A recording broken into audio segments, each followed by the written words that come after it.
Have you ever wondered if it's too late and you've missed your boat 1 year ago to becoming an artist? Well, in today's video, I'll show you how you can pursue art at any age, 40, 50, 60, with a simple step-by-step formula that requires no followers, no talent, no money, no nothing. First things first, is it really never too late to become an artist at any age? Well, let me give you some examples. The first one is Wassily Kandinsky, who started painting at the age of 30. First, he was a lawyer, a law teacher, and then he started painting. Second example is Mark Rothko, who didn't find any success with his art until his mid-40s, when he started experimenting with color field paintings. That's in his mid-40s. Third example, Bill Traylor, who was a slave throughout his entire life, worked a slave existence until he started drawing at the age of 85 and became a famous artist. 85. And what do all of these men have in common? They didn't came from money. Nobody was calling them talented or promising early on in their career, and they nevertheless became a very big star. And so if they can do it, if there is somebody that can do it at your age, by definition, you can do it as well. That is what these men are showing us. And as promised, by the end of the video, you will have a step-by-step plan to follow their footsteps. Now, the first question that we have to ask ourselves is, how is it possible to, in fact, learn a new thing later in life and actually become good at it? The answer came to me in the first portrait drawing class I ever attended. Imagine a room full of anticipation. Everybody is preparing, the easels are ready, the model is standing there, the instructor cracks some jokes, and everybody is ready to have a great time except for one lady. She's totally stressed out. She's completely in panic mode. And before the class, I talked to her, and she told me that she used to love drawing. That she used to love drawing as a kid, and that her parents said that she couldn't make money with that and advised her to do something else. And so she followed the advice of the parents and worked a corporate job. You get the idea. She hated the corporate job. She never felt like she did something for herself. And so now she wanted to do that with this art thing. And I asked her, why art? Why not something else? And she told me about her aunt, the only person that encouraged her to pursue her art back in the days. And her aunt passed away 2 weeks ago, and she shows me this picture of her and her aunt and the whole thing. And then the class starts, and everybody is busy, everybody is focused, and she's still stressed out, you know, like you can see her face. She doesn't really know where to begin and what to do. And at some point she's drawing this nose, and the nose is extremely long. It's as long as her face, not her face, but the face of the picture. And you can see that she's judging herself all of the time, to the point that she almost starts crying. Like she just can't stand the fact that she missed out on this opportunity, or that she's this bad. And you can see that she's in complete distress mode. And the instructor comes to her, and he looks at her drawing, and he says, "Wow, this nose, it's like elongated like that. It reminds me of Modigliani." And he points at Modigliani on the wall, a poster of Modigliani, and he says, "I think this means that there's a Modigliani inside of you." Now, in this moment, she has the choice between looking at her nose and thinking that her nose is terrible, or contemplating her newfound identity as a Modigliani. And the latter wins out, and for the rest of the class, she's just drawing elongated noses all over the place, with a big smile on her face. Now, what I stumbled upon there in that class would change the course of my life. I didn't know it at that time, but it would absolutely change everything. What we saw here in this class is a very profound lesson of life. If you focus on the nose that is elongated and out of proportion, you will start crying. But if you focus on the nose that is elongated and out of proportion, just like Modigliani's nose, you will have the best time of your life. And so, depending on what you focus on, your experience of life itself changes. And controlling your experience of life is the difference between becoming a successful artist and becoming a starving artist. And so this is a very profound lesson. If we can control the experience of life, then we control everything. If we can control our learning experience of learning to make better art, and we can get a positive experience out of that, then we will obviously learn more and improve faster. If we can control the experience of selling art and make that fun, then obviously we will be selling more and improve our bank account faster. And so then the question of course becomes, how can we control the focus at will so that we can improve the process more without having that instructor standing next to us all of the time? Well, there are a couple of strategies to get control over what you focus on. The first one is using direction questions. To explain you what this is, let's take a look at one of the studies done by Harvard University. So in this particular study, they divide the staff of 7 hotels into 2 groups. And to the first group, they give them a whole session where they explain how what they are doing as a staff member is in fact very similar to working out. It is very similar in exercises, but also in calories burned. And so they explain how vacuum cleaning, for example, burns as many calories as, I don't know, bench press or whatever it is. And in the other group, they give them a 2-hour session about regular health things. Just regular health information. Now they also take the body measurements of all of these participants, of all of these staff members. And then they come back after a couple of weeks and they take the body measurements again. And what do they find? They find that the first group loses weight. The second group doesn't lose weight at all. And so this is very profound again. The first group, just by focusing on the fact that what they are doing is in fact very similar to working out, in fact burns calories, in fact is a very healthy activity, by just changing the focus, their reality, their bodies, and their physics, the physical aspects of the body literally changed in and of itself. Now, in line with this study, I designed 90 direction questions. These are questions designed to get you to focus on particular things in your life. And so as you are answering these questions, you will be thinking about particular things to answer them and then focus on those areas of life, aka control your focus. 1 question per day for 90 days. You can download it using the link in the description. Free, completely free, no strings attached, just free. Now many of you will be thinking by themselves, well, how can a prompt in a journal, just writing some stuff down, have such a profound impact? Well, let me tell you a story of Marcus Aurelius. Marcus Aurelius is sitting in a tent. This is a particular battle. It's the biggest battle that he will ever fight. And he needs to lead the army. He needs to come up with plans and strategies to win this fight. It's the most important moment in time. The most important day. His entire kingdom will depend on. It's not a kingdom, but you get the idea. You know, like the whole Greek thing, it will depend on this moment. If they lose because of Marcus Aurelius' stupidity and stupid decisions, then they lose everything. And in this moment in time, the generals need his time. They want to ask him questions. What should we do here? What should we do there? Everybody needs his time. A very important moment in time. What does he do? He decides to take out a journal and take 20 minutes to write some things down. And we know he did that because we have the journals. So this is very interesting. One of the most powerful men in the world, during one of the most important moments in time, where his time is the most valuable you can ever imagine, in that moment, he chooses to do some journaling. Why? Because he obviously believes in journaling.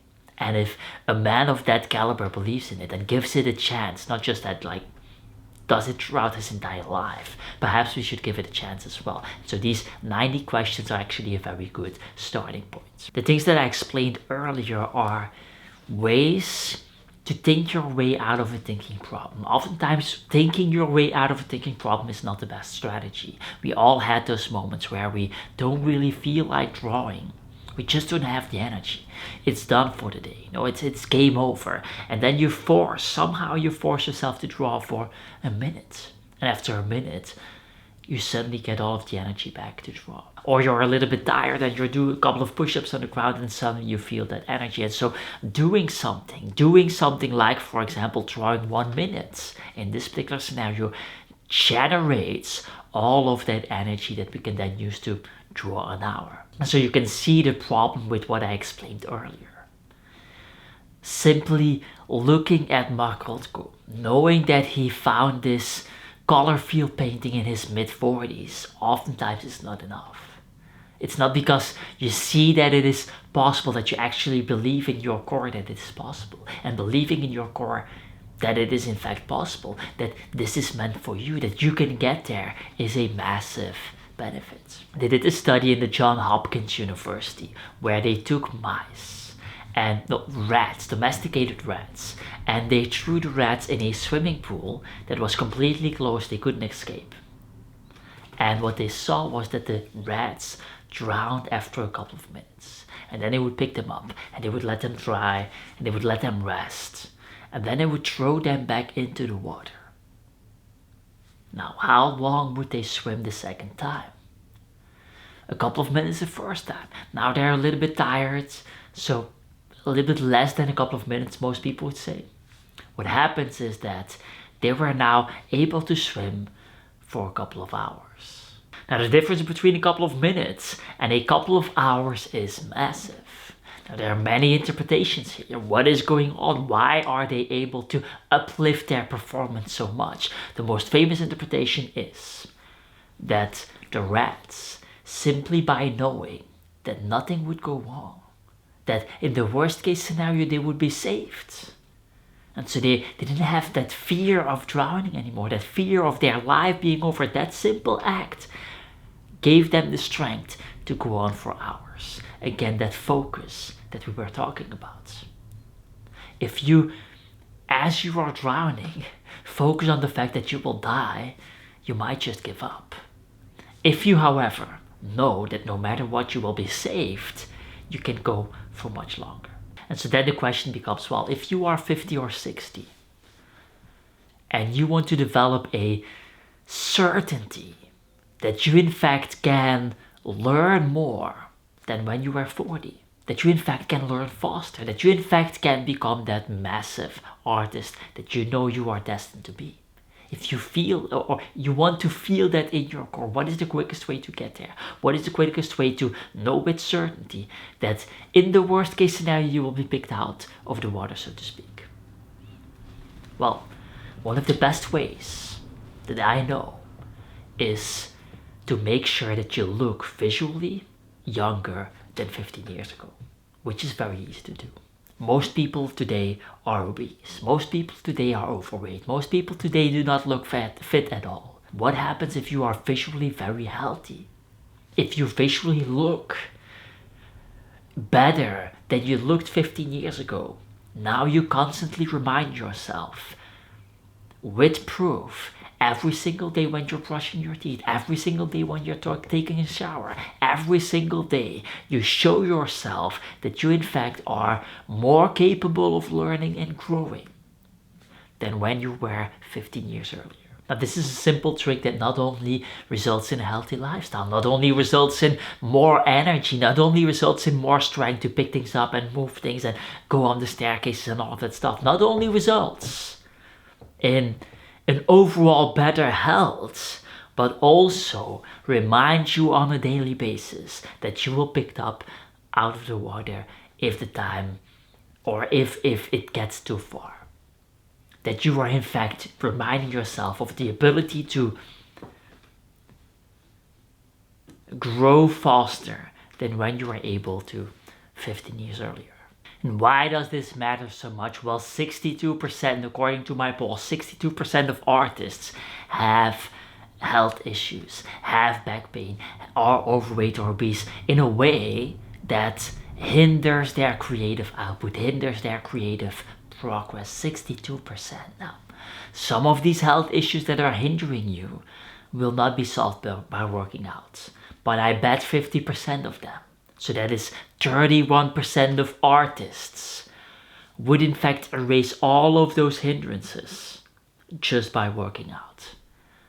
And on top of that, you also get the benefit of reminding yourself on a daily basis that you are in fact way younger than you were 15 years ago. Now, why am I talking about working out in an art video? Well, obviously because working out and getting the results in your body visually will show you and make you believe that you can accomplish way more at a later age than you think you can accomplish. But on top of that, you also, and then we go in the third strategy, you also get a mathematical equation.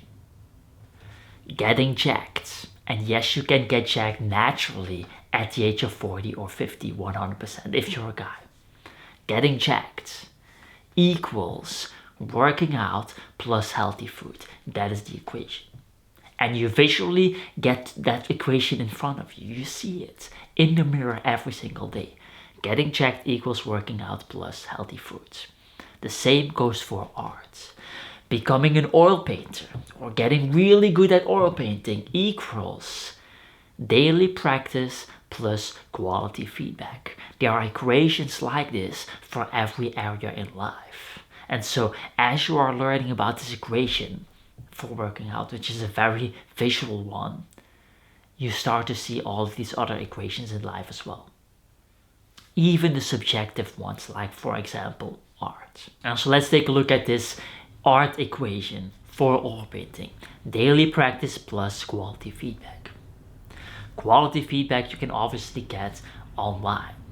There are different levels of quality feedback, I would say. You have the free versions where you can go to DeviantArt or Instagram or whatever, you share your art, you get feedback. It's somewhat superficial feedback, but it is feedback nonetheless. It's better than no feedback at all.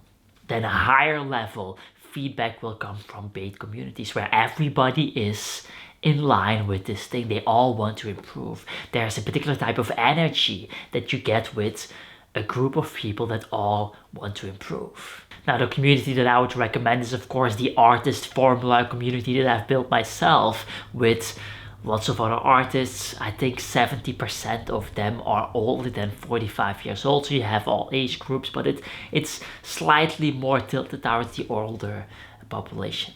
And so if you're interested, link in the description. Now, the habit part, because 86% of people, 86% of artists, according to my polls, have quitted art at one point in their life. Now, the problem with quitting is that when you quit, you not only lose the habit, you also lose all of the benefits, all of the skill sets that you've already built up. Not totally, but partially. So what do I recommend for the habit formation?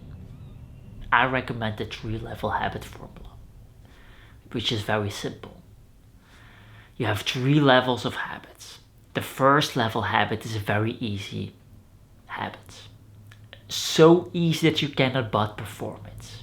For example, when it comes to oil painting, the habit could be taking a pencil and drawing one circle on a piece of paper. That's it. One circle. You can do this in 10 seconds, so there's no excuse that you are not going to do it in a particular day. Okay? Then level 2 habit is slightly harder. So let's say in oil painting, this would be preparing a particular underdrawing for an oil painting that you're going to make. Slightly harder, but still pretty easy. Level 3 habit would be the actual deal. Actually working on an oil painting, actually taking the brush, dipping it into paint and working on that painting. Potentially even finishing the painting. Now, the power of the 3-level habit structure is that you will have to do something every single day. You choose one of the level habits and you have to do it every single day. Now, the power of this is that normally, if you don't have 3-level habits, you go from 0 to 3 to 0 to 3 to 0 to 3. You have micro quitting several times a week, several times a month. You're constantly quitting. And sometimes you're doing level 3 habits. Most people have level 0 habits and level 3 habits. That's what they have. But if you have level 1 and 2 in between, you can always do something. You can always sustain the habit on a daily basis, which makes it much, much easier. And then over time, as you can get rid of level 1 habits, you can transform level 2 into level 1, level 3 into level 2, and your new level 3 habit might then become finishing a painting in a day, for example. A 3-level habit structure that helps you generate consistency throughout your life. Now, in the beginning of this video, we talked about this lady in her 50s that didn't pursue art throughout her life because her parents recommended her to do something else, because art doesn't make money. Now, this is a very common belief. Art doesn't make money. So let's talk about this. Is this true? Well, first of all, there is something true about this. Art is not the easiest trajectory in the world. In fact, entrepreneurship in general is not the easiest trajectory in the world. And most people who pursue this career will in fact fail. 90% of all entrepreneurs will fail. But is it true? Well, today, it is easier than ever before to become an artist. If you look at, for example, social media, a creative outlet for artists where you can share your art and earn money as you grow, as you become better. You're documenting your life, and as you become better, you can grow financially. Is it easier than ever before? Most certainly. Let's look at some of the stats, some of the numbers. 68% of companies prefer to work with influencers over other forms of advertisements. It's too late to start a YouTube channel. YouTube channels grow by 36% per year, and the creator economy is expected to double in size by 2027. Now, let's assume that a lot of these numbers are slightly inaccurate. Let's assume it's not going to be by 2027, but by 2028. Then that is still a massive, massive growth. All of these things are increasing right now. All of these things are growing right now. And it's much easier to step into something when it is growing than when it is declining. And so in many ways, it has never been easier to become a full-time artist, to make money from doing what you love, to finally chase that dream that you once had when you were in your 20s, than it is today. As promised, the 90 direction questions, you will find a link in the description to get those for free, no strings attached. And if you're searching for a community for artists, the Artist Formula is what you need.